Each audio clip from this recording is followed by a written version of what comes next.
que eu tenho crido nesse Deus Todo-Poderoso, eu preciso me colocar diante do altar e confiar que o Senhor faz um milagre na nossa vida em nome de Jesus. Acreditar nesse Deus Todo-Poderoso mesmo. Amém? Gostaria que você abrisse a palavra de Deus no livro de 1 Coríntios, capítulo 11, versículos 23 a 34.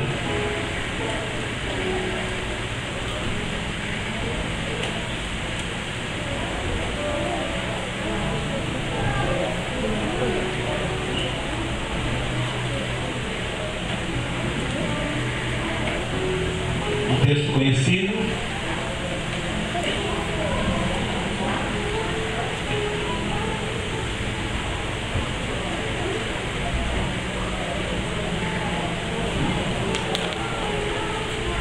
A 34.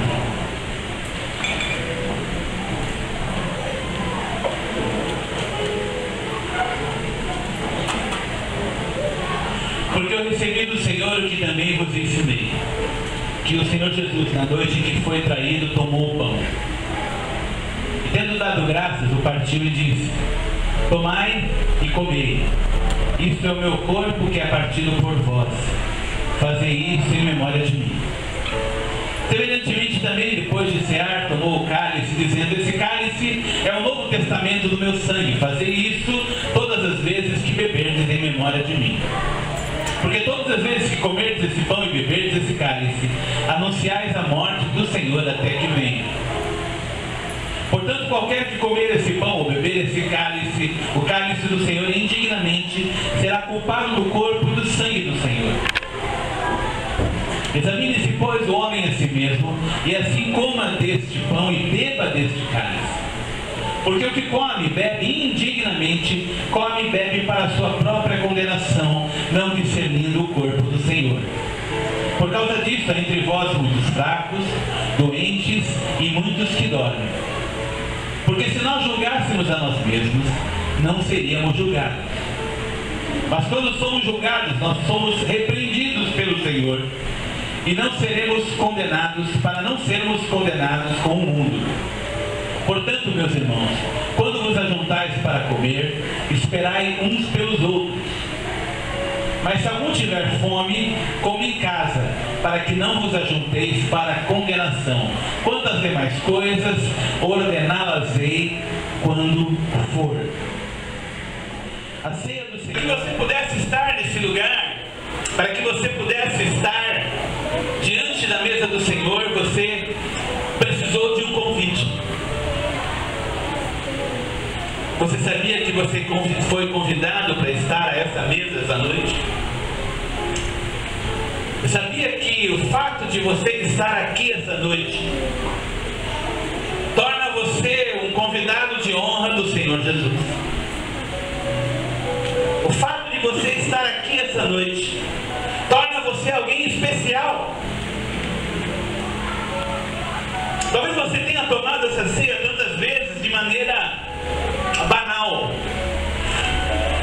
como se nada fora espiritual, como se o pão fosse apenas pão e o vinho fosse apenas vinho, e não estivesse inserido e respaldado por uma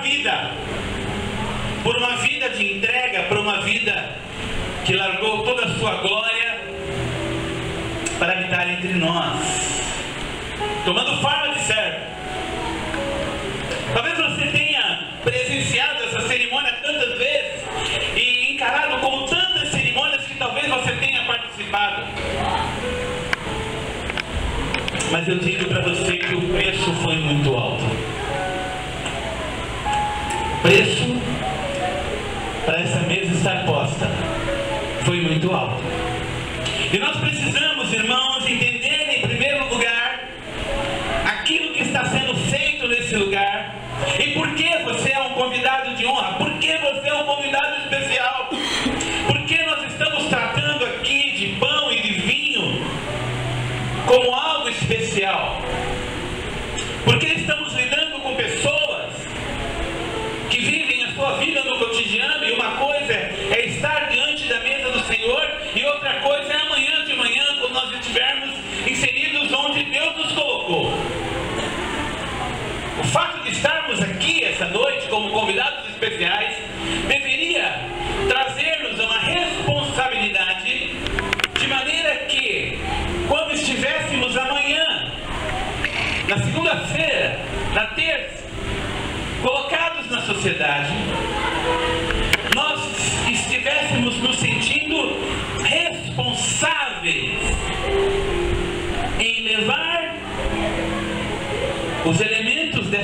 mesa aonde estivéssemos.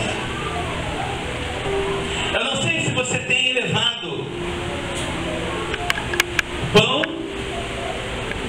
a dor e o sangue de Cristo aí para fora. Eu não sei se você tem vivido a realidade desse convite aí fora. Porque se estivermos tratando essa mesa de maneira banal, isso será apenas mais uma cerimônia. Isso não traz mudança nenhuma em nossa vida. Tantas vezes procuramos tantas bênçãos que nos esquecemos da responsabilidade que temos em sermos convidados. E você, essa noite, é convidado. E você tem uma responsabilidade. O texto que nós lemos, ele é muito claro. O texto que nós lemos, ele é autoexplicativo. Porém, de alguma maneira, o Espírito Santo precisa nos lembrar em profundidade para nos trazer à consciência aquilo que a própria palavra nos diz. O versículo 23 diz assim: porque eu recebi do Senhor que também vos ensinei, que o Senhor Jesus, na noite em que foi traído, tomou o pão. Tudo estava para acontecer, irmãos. Jesus sabia que estava chegando o fim. Jesus sabia que o sacrifício estava chegando. Jesus conhecia os corações. Jesus sabia o que iria acontecer. Jesus já tinha passado por talvez aquela maior crise que um homem pode ter, que era o Getsemane. Jesus sabia que o coração das pessoas é frágil.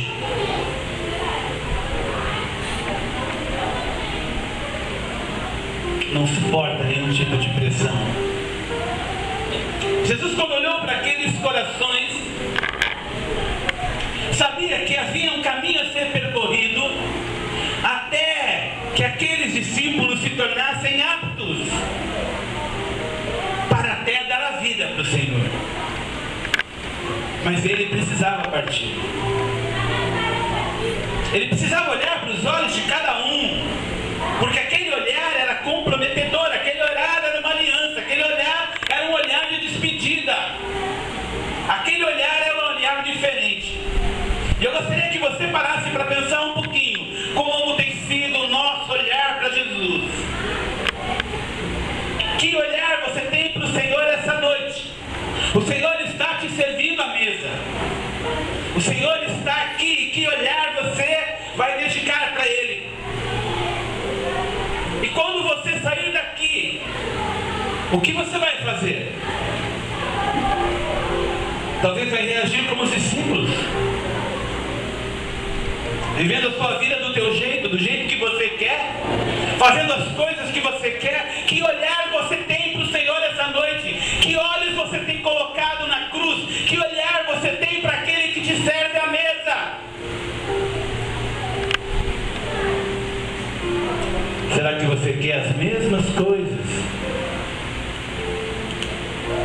que aqueles discípulos queriam? Somente as bênçãos? Somente a libertação do seu problema pessoal? Talvez você esteja aqui buscando um Messias que salve você de todo o problema que você tem.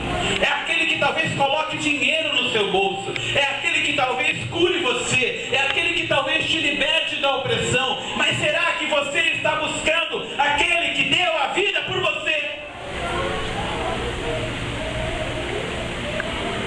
Será que você está interessado em saber que tem alguém que entregou a sua vida para que você tivesse vida?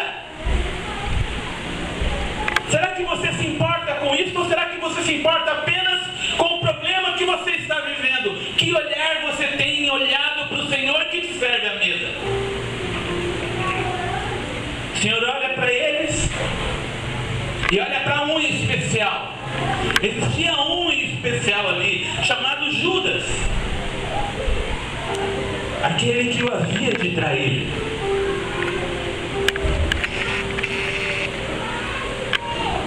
Ele sabia que aquela noite era noite de traição.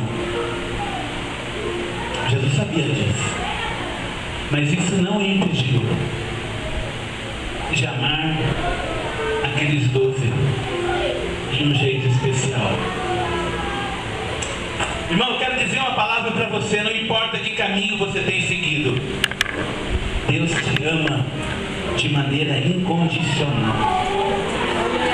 Ainda que você esteja traindo o Senhor, Deus te ama de um jeito especial e ninguém pode te separar do amor de Deus. Eu não sei como está o teu coração essa noite, irmão, mas se você entregou o teu coração para o Senhor, ainda que você esteja totalmente errado, e você vai sair daqui, você vai aprontar um montão, como talvez você tenha aprontado a semana passada, o mês passado, o ano passado, mas essa noite o Senhor está aqui e está te olhando nos olhos novamente. É tempo de arrependimento, é tempo de conserto, é tempo de olhar a mesa de um jeito diferente, é tempo de olhar para o Senhor de um jeito diferente, é tempo de olhar para o sacrifício de um jeito diferente. Irmão, chega da mesma coisa todo mês, todo ano, ano após ano, o mesmo jeito, irmão. Rompe com isso em nome de Jesus. Rompe com isso. O Senhor está te olhando agora. O Senhor olha para os teus olhos. O Senhor olha para os teus olhos, e o Senhor, quando olha para os teus olhos, Ele não olha apenas para aquilo que é externo, mas quando Ele olha para os teus olhos, Ele olha para dentro de você. E Ele sabe exatamente aquilo que você está passando agora.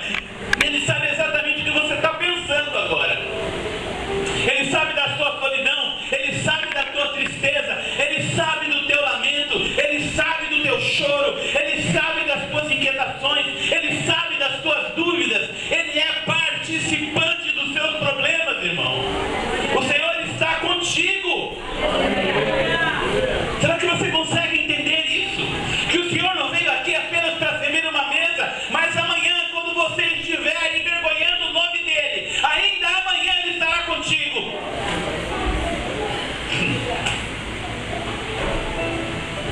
Existe uma gloriosa mensagem sendo proclamada nessa mesa.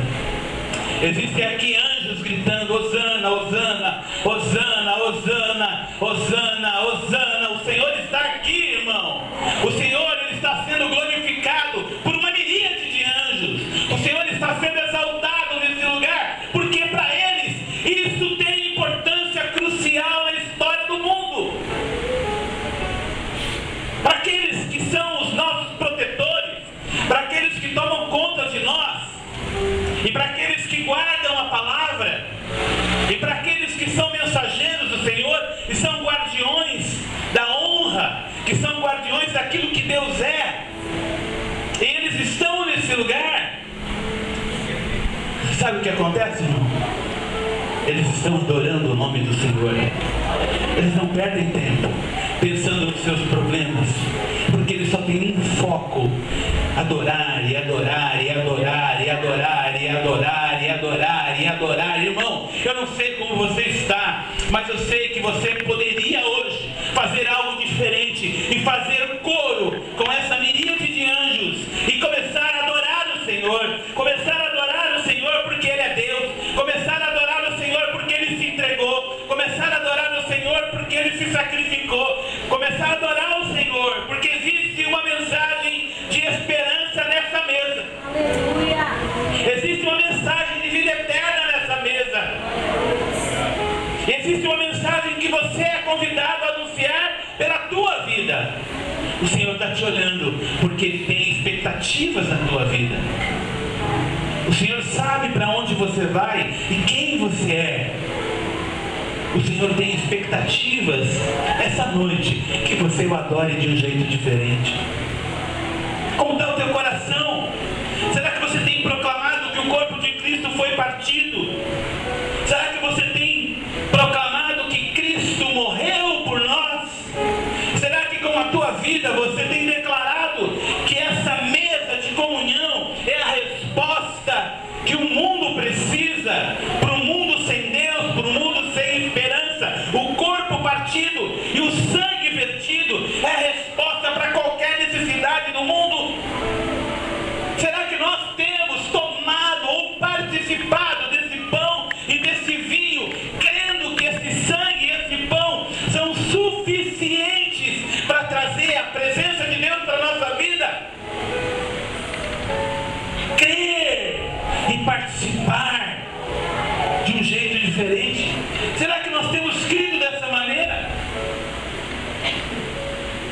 Ele toma o pão nas suas mãos e Ele dá graças.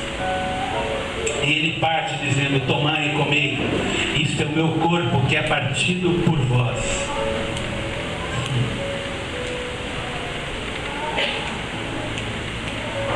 Talvez você faça parte de um coro de pessoas que não gostam de ver a imagem do Cristo que foi humilhado, que apanhou. Talvez você faça parte de um grupo de pessoas que esteja por aí proclamando um Cristo que tem olhos de chama de fogo, vestes brancas e faz milagres para tudo quanto é lado. Mas você tem deixado de cumprir aquilo que a palavra te disse para obedecer. O Cristo que sofre, o Cristo que se entrega por amor a mim e a você. Talvez nós estejamos anunciando o evangelho fácil. Talvez nós estamos anunciando por aí o evangelho de resultados, o evangelho de milagres, mas não o Cristo que padece, o Cristo que se dispõe a sofrer por amor de nós, e a palavra é preço. Nós tanto anunciamos esse outro Cristo, porque nós não queremos pagar o preço. Nós queremos fazer tudo, menos sofrer. Qualquer tipo de sofrimento somos inimigos número 1. Irmão, a palavra de Deus é muito clara. A palavra de Deus diz: no mundo tereis aflições. Amém? Está claro isso, irmão? O fato de estarmos nesse mundo nos prende a dificuldades. Eu venci o mundo. Mas sabe como é que é o grande problema, irmão? O discurso triunfalista mostra que Cristo venceu o mundo, e as pessoas creem que essa vitória do mundo é a vitória sobre o problema. Quem disse? Sabe qual foi a vitória de Jesus para o mundo? Ser obediente até a morte de cruz. Sofrer até o fim. Mas esse discurso não interessa para um pregador, porque vender a imagem de sofrimento para uma igreja não dá ibope, não traz dízimo, não traz sustento para a igreja. Mas eu vou ser bem sincero, irmãos, muito sincero. A sã doutrina é muito mais importante que todo o dinheiro do mundo.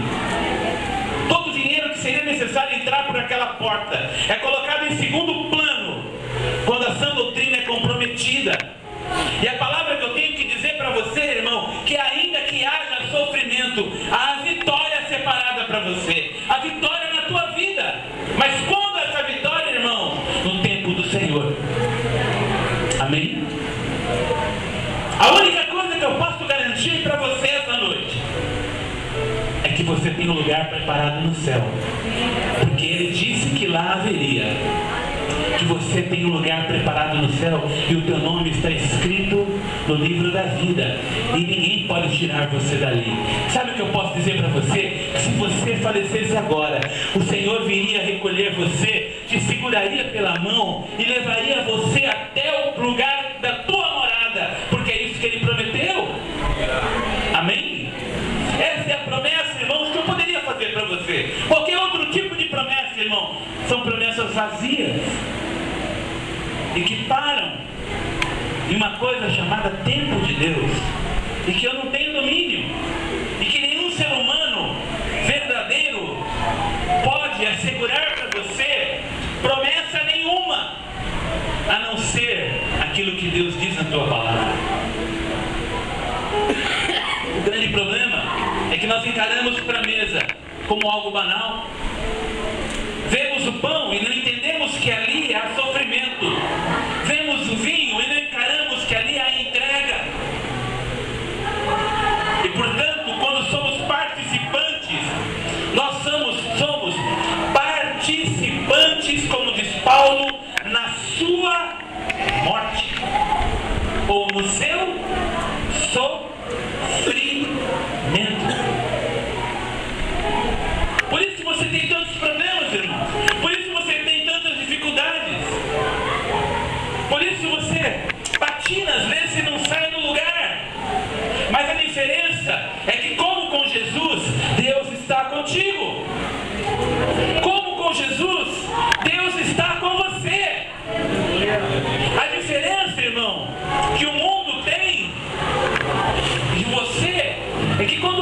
passar pela aflição, o Senhor que venceu o mundo está contigo. E Ele vai te tornar mais fácil o caminho. Ele vai segurar na sua mão. Eu falava com uma esposa de um homem que estava no cemitério lá em São Vicente essa semana. E ela falava assim para mim: não tem nada melhor do que segurar das mãos de Deus numa hora dessa. Nada consola mais. E eu estou sentindo Deus segurando na minha mão agora. Uma senhora bem já idosa, a mãe do pastor do ministério, mãe do pastor Cláudio, que perdeu o esposo. Não tem nada como Deus segurando a mão num momento como esse. Mas não é só nessas horas que Deus segura a mão. Deus segura a mão quando você estiver enfrentando um problema amanhã. Quando você estiver passando por uma crise amanhã e você precisar de socorro, o teu socorro vem do Senhor. É o que diz a palavra, irmão. É aquele que te estende as mãos e segura na tua mão, e você vai passar pela aflição acreditando: Deus está comigo. E percebendo que a presença de Deus é suficiente para segurar você, e segurar você bem forte. Será que você tem presenciado essa voz do Senhor, essa presença do Senhor com você? Essa mensagem é gloriosa. Essa mensagem é gloriosa. Ele separa o cálice, diz que é o Novo Testamento do sangue, e diz: fazer isso todas as vezes que beberdes em memória de mim. O que Deus fala através de Jesus é que nós deveríamos nos reunir de maneira sistemática em memória dele. E a palavra é ceia do Senhor. É a maneira como nós nos reunimos sistematicamente em memória do Senhor. A memória que o Senhor quer que você tenha essa noite é o sacrifício que Ele fez por você.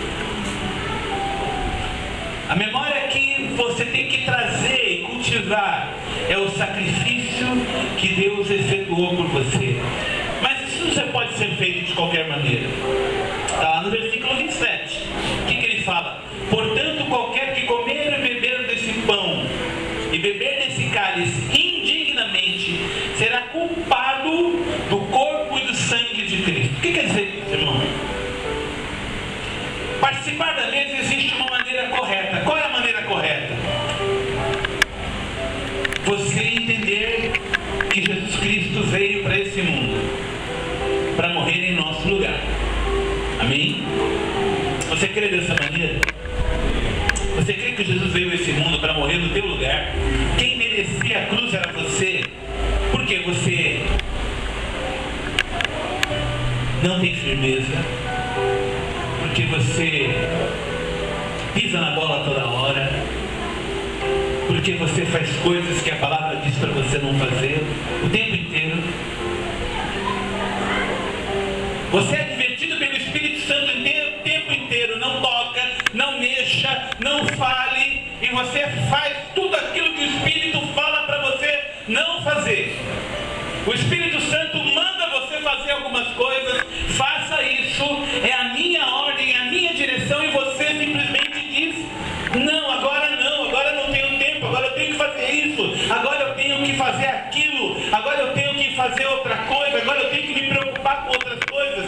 Quantas coisas nós fazemos sem a permissão do Espírito, e quantas coisas que o Espírito nos manda fazer e nós não fazemos. Porque nós somos humanos e frágeis. Nós temos virado as costas para o Senhor. A palavra certa é essa mesmo, irmão.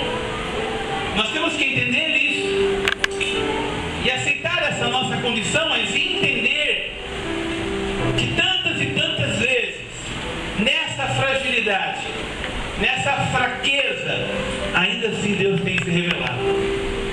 E Deus tem falado assim: eu sou contigo. Eu sou contigo. Você você tem pisado na bola, você tem agido errado, mas eu sou contigo. Eu te curo, eu te salvo, eu te conservo, eu te alegro, eu te seguro na tua mão, eu te... Opa! Entregando o coração para o Senhor Jesus. A palavra é: será que nós entregamos o coração de verdade para o Senhor? Se eu fizer a pergunta aqui, 95, 98% da igreja entregou o coração para Jesus um dia na sua vida. Mas, será que no nosso dia a dia nós temos carregado os frutos de ter entregado o coração para o Senhor de verdade? Eu não estou falando aqui de milagres. Milagres acontecem porque Deus é Deus. Amém? Deus é Deus, e Deus nos ama do jeito que nós somos. Então, Deus vai fazer os milagres dele. Eu não estou falando aqui de outras coisas, eu estou falando de relacionamento com Deus. Será que no dia a dia, será que eu consigo enxergar que eu estou pisando na bola?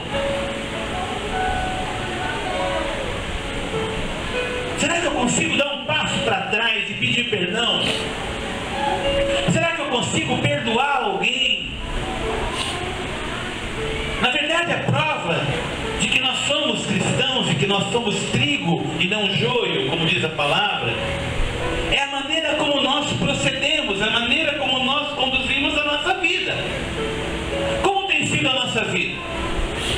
A palavra de Deus diz: pelos frutos vos conhecereis. Se você entregou o seu coração para o Senhor, você está ligado à videira verdadeira, então você tem que estar dando frutos de arrependimento.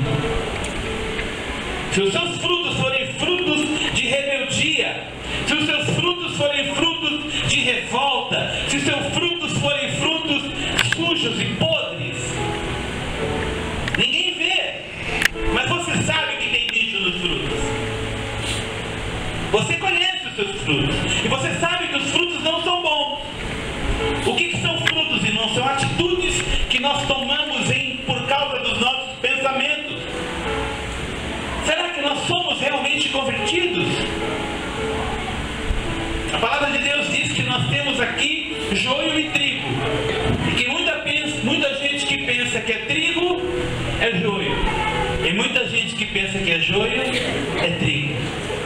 E a Bíblia ensina: examine-se, pois, o homem a si mesmo. Essa palavra examinar o homem a si mesmo é dizer para você: será que você é joio? Aquele que vive uma vida como quer, que faz aquilo que quer, do jeito que quer. E Jesus olha para você essa noite, Jesus está olhando para você do jeito que Ele é, e Ele sabe como é o teu coração, e Ele faz a pergunta para você porque Ele quer ouvir da tua boca. Ele não quer ouvir da minha boca, Ele não quer ouvir a acusação de ninguém, porque aqui ninguém é juiz de ninguém.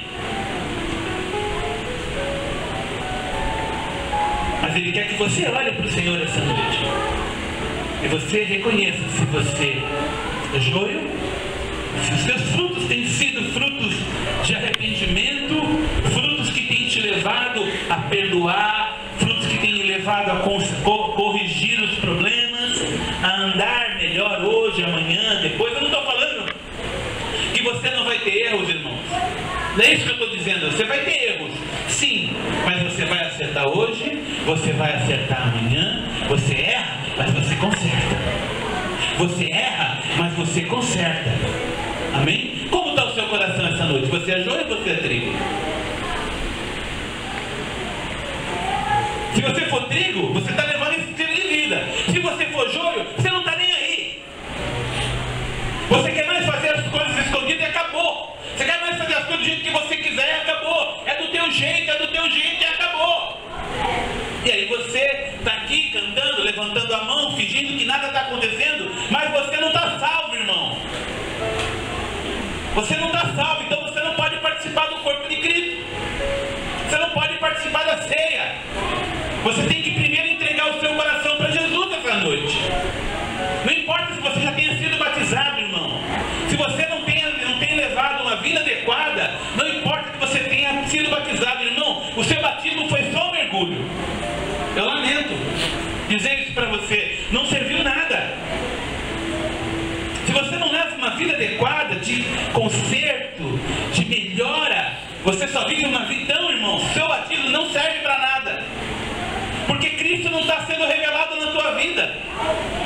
Você não tem gerado frutos de arrependimento na tua vida. E você precisa entregar o teu coração para o Senhor. Porque se você morresse hoje, você não iria para o céu, você iria para o inferno.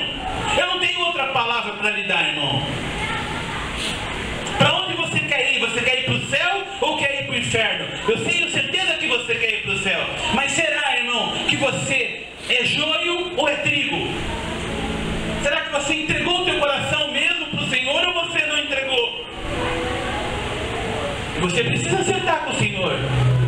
Você precisa entregar o teu coração para o Senhor essa noite. Se você não tem levado uma vida adequada, irmão, não importa quanto tempo você esteja no altar. Se você tem vergonha, por favor, irmão, me procura depois do culto e fala: pastor, eu preciso fazer uma oração de confissão, porque eu não entreguei coração para Jesus porcaria nenhuma. A minha vida está uma droga, eu não tenho vida de melhora nenhuma, eu só pioro. E aí você precisa acertar a tua vida com o Senhor essa noite. Se você tem vergonha, você precisa acertar a situação com Deus essa noite, nem que seja comigo.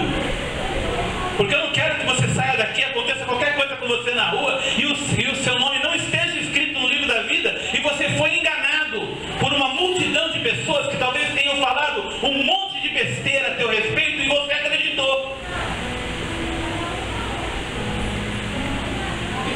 Você precisa acertar a situação com Deus essa noite. Porque você não sabe se tem um dia de amanhã. É isso que significa participar da ceia indignamente. É que talvez nós estejamos aqui sentados e comendo à mesa como se fôssemos filhos e não somos filhos ainda. Amém? Você é filho, irmão? Se você é filho, Deus revela ao teu coração que você é filho. Então não coma esse pão indignamente. Não participe da mesa indignamente. Se depois daquilo que eu falei, você tem dúvida da sua salvação, irmão, me procura depois do culto. Não participa da ceia. É um desafio que eu faço para você. Tenha coragem. Não se preocupa com quem está do lado. A Bíblia diz mais abaixo que há muitos entre vós que estão fracos, doentes e muitos que já dormem. Porque talvez nós estejamos participando da mesa indevidamente. Fracos, irmãos, não significa fracos fisicamente. Significa pessoas que caem o tempo inteiro. Pessoas que são frágeis. Pessoas que não aguentam nenhum tipo de pressão do mundo. Aceita a oferta daqui, aceita a oferta dali, aceita a oferta de ciclano, aceita a oferta de fulano. Isso é pessoas frágeis diante da igreja. Pessoas doentes são aquelas que caíram e estão totalmente enroladas, totalmente amarradas à enfermidade que é o pecado. Tão enlameadas com o pecado que não conseguem viver mais uma vida diferente. Se talvez você esteja vivendo esse estilo de vida, você não pode participar da mesa do Senhor.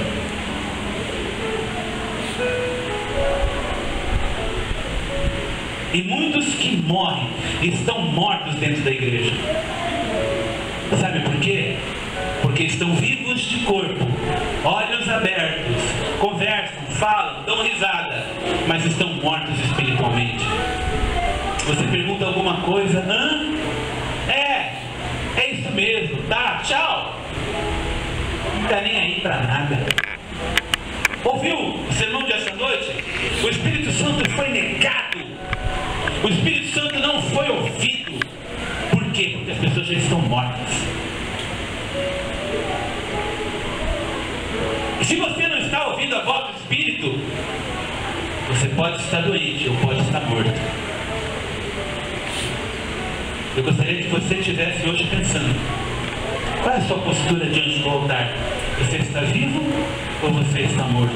Será que eu estou tomando essa ceia dignamente ou será que eu estou tomando essa ceia indignamente? Você precisa examinar-se a si mesmo. Não tem outra maneira, irmão. Não tem outro jeito de dizer essa coisa. Irmão, dia de ceia é... Amém? Dia de festa, mas é dia de conserto. A Bíblia diz que porque se nós julgássemos a nós mesmos, nós não seríamos julgados. Se nós pensarmos na nossa situação, se nós refletirmos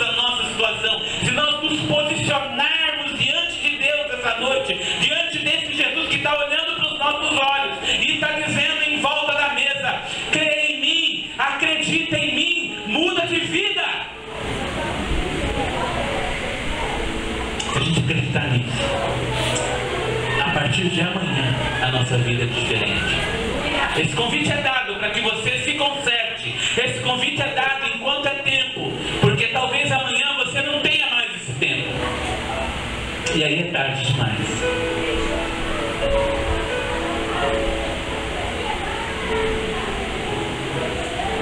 Como está o teu coração essa noite, irmão? Gostaria de convidar os diáconos para virem aqui para frente. Como está o teu coração essa noite?